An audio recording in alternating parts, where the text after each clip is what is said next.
మన ప్రభువైన యేసుక్రీస్తు వారి యొక్క అతి శ్రేష్టమైన నామంలో ఈ గ్రేస్ఫుల్ మినిస్ట్రీస్ ద్వారా ఆడియో బైబిల్ వింటున్నటువంటి మీ అందరికీ మా శుభాభివందనాలు తెలియజేస్తున్నాము. మరి ఎలా ఉన్నారు? దేవుని కృపను బట్టి క్షేమంగా ఉన్నారని మరి దేవుని స్తుతిస్తూ అనుదినము మరి పరిచర్య కొరకు ప్రార్థన చేయవలసిందిగా ప్రభు పేరట మీకు మనవి చేసుకుంటున్నాము. దయచేసి ఈ వాక్యాన్ని మీరు వింటూ ఇంకా అనేకులకు పరిచయం చేయవలసిందిగా మరొక్కసారి మీకు జ్ఞాపకం చేస్తున్నాము. ఈ దినం 66వ రోజు దేవుని యొక్క వాక్యాన్ని చదువుకుందాం. యెహోషువ 10వ అధ్యాయము. యెహోషువ హాయిని పట్టుకునిన సంగతియు అతడు యెరికోను దాని రాజును నిర్మూలము చేసినట్టు హాయిని దాని రాజును నిర్మూలము చేసిన సంగతియు గిబియోను నివాసులు ఇశ్రాయేలీలతో సంధి చేసుకుని వారితో కలుసుకొనిన సంగతియు యెరూషలేము రాజైన అదోనీసేదెకు వినబడినప్పుడు అతడును అతని జనులును మిగులా భయపడిరి. ఏలైనగా గిబియోను గొప్ప పట్టణమై రాజధానులలో ఎంచబడినది. అది హాయి కంటే గొప్పది. అక్కడి జనులందరూ శూరులు. అంతటా యెరూషలేము రాజైన అదోనీసేదెకు గిబియోనీయులు యెహోషువతోనూ ఇశ్రాయేలీలతోనూ సంధి చేసి ఉన్నారు. మీరు నా యొద్దకు వచ్చి నాకు సహాయము చేసిన ఎడల మనము వారి పట్టణమును నాశనము చేయుదుమని హెబ్రోను రాజైన హోహాము నొద్దకును యర్మూతు రాజైన పిరాము నొద్దకును లాకీషు రాజైన యాఫియా యొద్దకును ఎగ్లోను రాజైన దెబీరు నొద్దకును వర్తమానము పంపెను. కాబట్టి అమోరీల 5 రాజులను అనగా యెరూషలేము రాజును, హెబ్రోను రాజును, యర్మూతు రాజును, లాకీషు రాజును, ఎగ్లోను రాజును కూడుకొని తామును తమ సేనలన్నయూ బయలుదేరి గిబియోను ముందర దిగి గిబియోనీయులతో యుద్ధం చేసిరి. గిబియోనీయులు మన్యములలో నివసించు అమోరీల రాజులందరూ కూడి మా మీదికి దండెత్తి వచ్చి ఉన్నారు గనుక నీ దాసులము చెయ్యి విడువక త్వరగా మా యొద్దకు వచ్చి మాకు సహాయము చేసి మమ్మను రక్షించుమని గిల్గాలులో దిగియున్న పాళెంలో యెహోషువకు వర్తమానం పంపగా యెహోషువయును అతని యొద్దనున్న యోధులందరూ పరాక్రమం గల శూరులందరూ గిల్గాలు నుండి బయలుదేరిరి. అప్పుడు యెహోవా వారికి భయపడకుము, నీ చేతికి వారిని అప్పగించి ఉన్నాను. వారిలో ఎవడును నీ ఎదుట నిలవడని యెహోషువతో సెలవీయగా యెహోషువ గిల్గాలు నుండి ఆ రాత్రి అంతయు నడిచి వారి మీద హఠాత్తుగా పడెను. అప్పుడు యెహోవా ఇశ్రాయేలీల ఎదుట వారిని కలవరపరచగా యెహోషువ గిబియోను ఎదుట మహాఘోరముగా వారిని హతం చేసెను. బేత్‌హోరోనుకు పైకి పోవు మార్గమున అజేకా వరకును మక్కేదా వరకును యోధులు వారిని తరిమి హతము చేయుచూ వచ్చిరి. మరియు వారు ఇశ్రాయేలీల ఎదుట నుండి బేత్‌హోరోనుకు దిగిపోవు త్రోవను పారిపోవుచుండగా వారు అజేకాకు వచ్చు వరకు యెహోవా ఆకాశము నుండి గొప్ప వడగండ్లను వారి మీద పడవేశెను. గనుక వారు దానిచేత చనిపోయిరి. ఇశ్రాయేలీలు కత్తివాత చంపిన వారి కంటే ఆ వడగండ్ల చేత చచ్చిన వారు ఎక్కువ మంది అయిరి. యెహోవా ఇశ్రాయేలీల ఎదుట అమోరీలను అప్పగించిన దినమున ఇశ్రాయేలీలు వినుచుండగా యెహోషువ యెహోవాకు ప్రార్థన చేసెను. సూర్యుడా, నీవు గిబియోనులో నిలువుము. చంద్రుడా, నీవు అయ్యాలోను లోయలో నిలువుము. జనులు తమ శత్రువుల మీద పగ తీర్చుకొని వరకు సూర్యుడు నిలిచెను, చంద్రుడు ఆగెను అను మాట యాషారు గ్రంథంలో వ్రాయబడి ఉన్నది గదా. సూర్యుడు ఆకాశ మధ్యమున నిలిచి ఇంచుమించు ఒక నాడెల్లా అస్తమింప త్వరపడలేదు. యెహోవా ఒక నరుని మనవి వినిన ఆ దినము వంటి దినము దానికి ముందే గాని దానికి తర్వాతనే గాని ఉండలేదు. నాడు యెహోవా ఇశ్రాయేలీల పక్షముగా యుద్ధం చేసెను.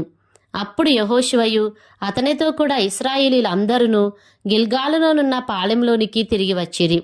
ఆ రాజులు 5 పారిపోయి మక్కేదా యందలి గుహలో దాగి ఉండిరి. మక్కేదా యందలి గుహలో దాగియున్న ఆ రాజులు 5 దొరికిరని యెహోషువకు తెలుపబడినప్పుడు యెహోషువ ఆ గుహ ద్వారమున కడ్డముగా గొప్ప రాళ్లను దొర్లించి వారిని కాచుటకు మనుషులను ఉంచుడి. మీ దేవుడైన యెహోవా మీ శత్రువులను మీ చేతికి అప్పగించి ఉన్నాడు గనుక వారిని తమ పట్టణంలోనికి మరలా వెళ్ళనీయకుండా మీరు నిలువక వారిని తరిమి వారి వెనుకటి వారిని కొట్టివేయుడనెను.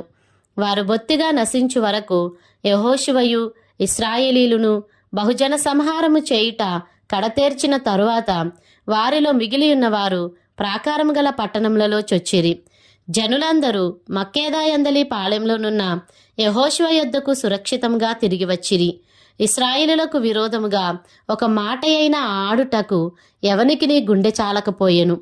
యెహోషువ ఆ గుహకు అడ్డము తీసివేసి గుహలో నుండి ఆ 5 రాజులను నా యొద్దకు తీసుకుని రండని చెప్పగా వారు అలాగు చేసి యెరూషలేము రాజును, హెబ్రోను రాజును, యర్మూతు రాజును, లాకీషు రాజును, ఎగ్లోను రాజును, ఆ రాజులను 5 ఆ గుహలో నుండి అతని యొద్దకు తీసుకుని వచ్చిరి.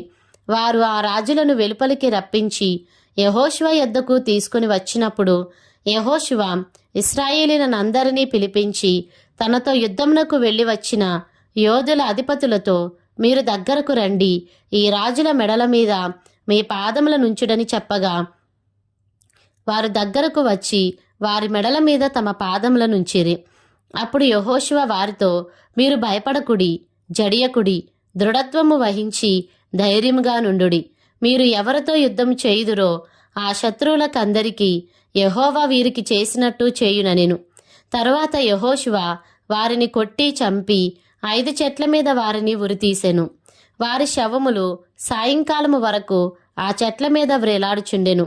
ప్రొద్దుగురుంకు సమయమున యెహోషువ సెలవీయగా జనులు చెట్ల మీద నుండి వారిని దించి వారు దాగిన గుహలోనే ఆ శవములను పడవేసి ఆ గుహద్వారమున గొప్ప రాళ్లను వేసిరి. ఆ రాళ్లు నేటి వరకున్నవి. ఆ దినమున యెహోషువ మక్కేదాను పట్టుకొని దానిని, దాని రాజును, కత్తివాతను హతము చేసెను. అతడు వారిని, దానిలోనున్న వారినందరినీ నిర్మూలము చేసెను. యెరికో రాజునకు చేసినట్లు మక్కేదా రాజునకు చేసెను. యెహోషువయు అతనితో కూడా ఇశ్రాయేలీయులందరూ మక్కేదా నుండి లిబ్నాకు వచ్చి లిబ్నా వారితో యుద్ధం చేసిరి. యెహోవా దానిని, దాని రాజును ఇశ్రాయేలీయులకు అప్పగింపగా వారు నిశ్శేషముగా దానిని, దానిలోనున్న వారినందరినీ కత్తివాతను హతము చేసిరి. అతడు యెరికో రాజునకు చేసినట్లు దాని రాజునకును చేసెను. అంతటా యెహోషువయు అతనితో కూడా ఇశ్రాయేలీయులందరూ లిబ్నా నుండి లాకీషుకు వచ్చి దాని దగ్గర దిగి లాకీషు వారితో యుద్ధం చేయగా యెహోవా లాకీషును ఇశ్రాయేలీయుల చేతికి అప్పగించెను. వారు 2వ దినమున దానిని పట్టుకొని తాము లిబ్నాకు చేసినట్లే దానిని, దానిలోనున్న వారినందరినీ కత్తివాత హతము చేసిరి. లాకీషుకు సహాయము చేయుటకు గెజెరు రాజైన హోరాము రాగా యెహోషువ నిశ్శేషముగా అతనిని, అతని జనులను హతము చేసెను. అప్పుడు యెహోషువయు అతనితో కూడా ఇశ్రాయేలీయులందరూ లాకీషు నుండి ఎగ్లోనునకు వచ్చి దాని ఎదుట దిగి దాని నివాసులతో యుద్ధం చేసి ఆ దినమున దానిని పట్టుకొని కత్తివాతను వారిని హతము చేసిరి. అతడు లాకీషుకు చేసినట్లే దానిలోనున్న వారినందరినీ ఆ దినము నిర్మూలము చేసెను. అప్పుడు యెహోషువయు అతనితో కూడా ఇశ్రాయేలీయులందరూ ఎగ్లోను నుండి హెబ్రోను మీదికి పోయి దాని జనులతో యుద్ధం చేసి దానిని పట్టుకొని దానిని, దాని రాజును, దాని సమస్త పురములను, దానిలోనున్న వారినందరినీ కత్తివాతను హతము చేసిరి.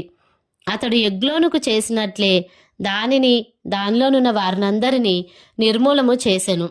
అప్పుడు యెహోషువయు అతనితో కూడా ఇశ్రాయేలీయులందరూ దెబీరు వైపు తిరిగి దాని జనులతో యుద్ధము చేసి దానిని, దాని రాజును, దాని సమస్త పురములను పట్టుకొని కత్తివాతను హతము చేసి దానిలోనున్న వారినందరినీ నిర్మూలము చేసిరి. అతడు హెబ్రోనుకు చేసినట్లు లిబ్నాకును, దాని రాజునకును చేసినట్లు అతడు దెబీరుకును, దాని రాజునకును చేసెను. అప్పుడు యెహోషువ మన్యప్రదేశమును, దక్షిణ ప్రదేశమును, షెఫేలా ప్రదేశమును, చరియల ప్రదేశమును, వాటి రాజులందరినీ జయించెను. ఇశ్రాయేలీయుల దేవుడైన యెహోవా ఆజ్ఞాపించినట్లు అతడు శేషమేమీ లేకుండా ఊపిరిగల సమస్తమును నిర్మూలము చేసెను. కాదేశు బర్నేయ మొదలుకొని గాజా వరకు, గిబియోను వరకు గోషేను దేశం అంతటిని యెహోషువ జయించెను. ఇశ్రాయేలు దేవుడైన యెహోవా ఇశ్రాయేలీల పక్షముగా యుద్ధము చేయుచుండెను గనుక ఆ సమస్త రాజులనందరినీ వారి దేశములను యెహోషువ ఒక దెబ్బతోనే పట్టుకొనెను. తరువాత యెహోషువయు అతనితో కూడా ఇశ్రాయేలీలందరూ గిల్గాలులోని పాళెమునకు తిరిగి వచ్చిరి. యెహోషువ 11వ అధ్యాయము. హాసోరు రాజైన యాబీను జరిగిన వాటిని గూర్చి విని మాదోను రాజైన యోబాబుకును షిమ్రోను రాజుకును అక్షాపు రాజుకును ఉత్తర దిక్కుననున్న మన్యదేశంలోను కిన్నెరేతు దక్షిణ దిక్కునున్న అరాబాలోను షెఫేలాలోను పడమటనున్న దోరు మన్యములోను ఉన్న రాజులకును తూర్పు పడమటి దిక్కుల యందలి కనానీయులకును అమోరీయులకును హిత్తీయులకును పెరిజ్జీయులకును మన్యములోనున్న యెబూసీయులకును మిస్పా దేశమందలి హెర్మోను దిగువ నుండు హివ్వీయులకును వర్తమానము పంపగా వారు సముద్ర తీరం అందలి ఇసుక రేణువులంత విస్తారముగానున్న తమ సైనికులనందరినీ సమకూర్చుకొని విస్తారమైన గుర్రములతోనూ రథములతోనూ బయలుదేరిరి. ఆ రాజులందరూ కూడుకొని ఇశ్రాయేలీలతో యుద్ధము చేయుటకు మేరోము నీళ్ల యొద్దకు వచ్చి దిగగా యెహోవా వారికి భయపడకుము, రేపు ఈ వేళకు ఇశ్రాయేలీల చేత సంహరింపబడిన వారినిగా నేను వారినందరినీ అప్పగించెదను. నీవు వారి గుర్రముల గుదికాలి నరమును తెగకోసి వారి రథములను అగ్నిచేత కాల్చుదువని యెహోషువతో సెలవిచ్చెను. కాబట్టి యెహోషువయు అతనితో కూడానున్న యోధులందరూ హఠాత్తుగా మేరోము నీళ్ల యొద్దకు వారి మీదికి వచ్చి వారి మీద పడగా యెహోవా ఇశ్రాయేలీల చేతికి వారిని అప్పగించెను. వీరు వారిని హతము చేసి మహాసీదోను వరకును మిస్రే పొత్మాయిము వరకును తూర్పు వైపున మిస్పే లోయ వరకును వారిని తరిమి నిశ్శేషముగా చంపిరి. యెహోవా యెహోషువతో సెలవిచ్చినట్లు అతడు వారికి చేసెను. అతడు వారి గుర్రముల గుదికాలి నరమును తెగకోసి వారి రథములను అగ్నితో కాల్చివేసెను. ఆ కాలమున యెహోషువ వెనుకకు తిరిగి హాసోరును పట్టుకొని దాని రాజును కత్తివాతను హతము చేసెను. పూర్వము హాసోరు ఆ సమస్త రాజ్యములకు ప్రధానము. ఇశ్రాయేలీలు దానిలోనున్న ప్రతి వానిని కత్తివాతను హతము చేసిరి. ఎవరునూ తప్పించుకొనకుండా యెహోషువ వారినందరినీ నిర్మూలం చేసెను. అతడు హోసోరును అగ్నితో కాల్చివేసెను. యెహోషువ ఆ రాజులందరినీ హతము చేసి వారి పట్టణములను పట్టుకొని కొల్లబెట్టెను.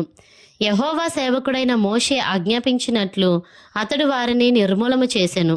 అయితే యెహోషువ హాసోరును కాల్చివేసెను గాని మెట్టల మీద కట్టబడి ఉన్న పట్టణములను ఇశ్రాయేలీలు కాల్చివేయలేదు. ఆ పట్టణముల సంబంధమైన కొల్ల సొమ్మును పశువులను ఇశ్రాయేలీలు దోచుకునిరి. నరులలో ఒకరిని విడవకుండా అందరినీ నశింపజేయి వరకు కత్తివాతను హతము చేయుచూ వచ్చిరి. యెహోవా తన సేవకుడైన మోషేకు ఆజ్ఞాపించినట్లు మోషే యెహోషువకు ఆజ్ఞాపించెను. యెహోషువ అలాగే చేసెను.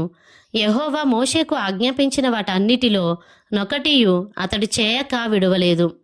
యెహోషువ శేయీరుకు పోవు హాలాకు కొండ మొదలుకొని లెబానోను లోయలో హెర్మోను కొండ దిగునున్న బయల్గాదు వరకు ఆ దేశమంతటిని అనగా మన్యమును దక్షిణ దేశమంతటిని గోషేను దేశమంతటిని షెఫేలా ప్రదేశమును మైదానమును ఇశ్రాయేలు కొండలను వాటి లోయలను వాటి రాజులందరినీ పట్టుకొని వారిని కొట్టి చంపెను.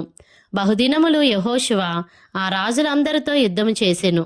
గిబియోను నివాసులైన హివ్వీయులుగాక ఇశ్రాయేలీలతో సంధి చేసిన పట్టణము మరి ఏదియూ లేదు. ఆ పట్టణములన్నిటినీ వారు యుద్ధములో పట్టుకొనిరి. వారిని నిర్మూలము చేయుడని యెహోవా మోషేకు ఆజ్ఞాపించినట్లు ఇశ్రాయేలీలు కనికరింపక వారిని నాశనము చేయు నిమిత్తము వారు ఇశ్రాయేలీలతో యుద్ధము చేయుటకు వచ్చినట్లు యెహోవా వారి హృదయములను కఠినపరిచి ఉండెను. ఆ కాలమున యెహోషువ వచ్చి మన్యదేశములోను అనగా హెబ్రోనులోను దెబీరులోను అనాబులోను యూదా మన్యములన్నిటిలోనూ ఇశ్రాయేలీల మన్య ప్రదేశములన్నిటిలోనూ ఉన్న అనాకీయులను నాశనము చేసెను. యెహోషువ వారిని వారి పట్టణములను నిర్మూలము చేసెను. ఇశ్రాయేలీల దేశమందు అనాకీలలో ఎవడునూ మిగిలియుండలేదు. గాజాలోను, గాతులోను, అష్డోదులోను మాత్రమే కొందరు మిగిలియుండిరి. యెహోవా మోషేతో చెప్పినట్లు యెహోషువ దేశమంతటినీ పట్టుకొనెను. యెహోషువ వారి గోత్రముల చొప్పున ఇశ్రాయేలీలకు స్వాస్థ్యముగా దానిని అప్పగించెను. అప్పుడు యుద్ధము లేకుండా దేశము సుభిక్షముగా నుండెను. యెహోషువ 12వ అధ్యాయము. ఇశ్రాయేలీలు యోర్దానుకు తూర్పుగా అవతలనున్న అర్నోను లోయ మొదలుకొని హెర్మోను కొండ వరకు తూర్పునందలి మైదానమంతటిలో హతము చేసి వారి దేశములను స్వాధీనపరుచుకొనిన రాజులు ఎవరనగా, అమోరీల రాజైన సీహోను. అతడు హెష్బోనులో నివసించి అర్నోను ఏటి తీరమునందలి అరోయేరు నుండి అనగా ఆ ఏటిలోయ నడుమ నుండి గిలాదు అర్ధభాగమును, అమ్మోనీయులకు సరిహద్దుగానున్న యబ్బోకు ఏటి లోయ వరకును, తూర్పు దిక్కున కిన్నెరేతు సముద్రమును వరకును, తూర్పు దిక్కున బెత్షెషీమోతు మార్గమున ఉప్పు సముద్రముగానున్న అరాబా సముద్రము వరకును, దక్షిణ దిక్కున పిస్గా కొండ చర్యల దిగువనున్న మైదానము వరకును ఏలినవాడు. ఇశ్రాయేలీలు బాషాను రాజైన ఓగు దేశమును పట్టుకొనిరి. అతడు రెఫాయీయుల శేషంలోనొకడు. అతడు అష్తారోతులోను ఎద్రేయిలోను నివసించి గెషూరీయుల యొక్కయు మాయకాతీయుల యొక్కయు సరిహద్దు వరకు బాషాను అంతటిలోను సల్కాలోను హెర్మోనులోను హెష్బోను రాజైన సీహోను సరిహద్దు వరకు గిలాదు అర్ధభాగములోను రాజ్యమేలినవాడు.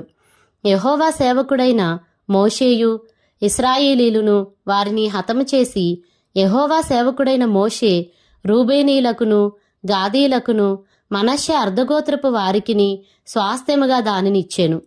యొర్దానుకు అవతల అనగా పడమటి దిక్కున లెబానోను లోయలోని బయల్గాదు మొదలుకొని శేయీరు వరకు నుండు హాలాకు కొండ వరకు యెహోషువయు ఇశ్రాయేలీలును జయించిన దేశపు రాజులు వీరు. యెహోషువ దానిని ఇశ్రాయేలీలకు వారి గోత్రముల వారి చొప్పున స్వాస్థ్యముగా ఇచ్చెను. మన్యములోను లోయలోను షెఫేలా ప్రదేశంలోను చరియల ప్రదేశములలోను అరణ్యములోను దక్షిణ దేశంలోనూ ఉండిన హిత్తీయులు, అమోరీయులు, కనానీయులు, పెరిజ్జీయులు, హివ్వీయులు, యెబూసీయులను వారి రాజులను ఇశ్రాయేలీలు పట్టుకొనిరి. వారెవరనగా యెరికో రాజు, బేతేలొద్దనున్న హాయి రాజు, యెరూషలేము రాజు, హెబ్రోను రాజు, యర్మూతు రాజు, లాకీషు రాజు, ఎగ్లోను రాజు, గెజెరు రాజు, దెబీరు రాజు, గెదెరు రాజు, హోర్మా రాజు, అరాదు రాజు, లిబ్నా రాజు, అదుల్లాము రాజు, మక్కేదా రాజు, బేతేలు రాజు, తప్పూయా రాజు, హెపేరు రాజు, ఆఫెకు రాజు, లషారోను రాజు, మాదోను రాజు, హాసోరు రాజు, షిమ్రోన్ మేరోను రాజు, అక్షాపు రాజు, తానాకు రాజు, మెగిద్దో రాజు, కెదేషు రాజు, కర్మెలులో యొక్నెయాము రాజు, దోరు మెటలలో దోరు రాజు, గిల్గాలులోని గోయీయుల రాజు, తిర్సా రాజు. ఆ రాజులందరి సంఖ్య 31.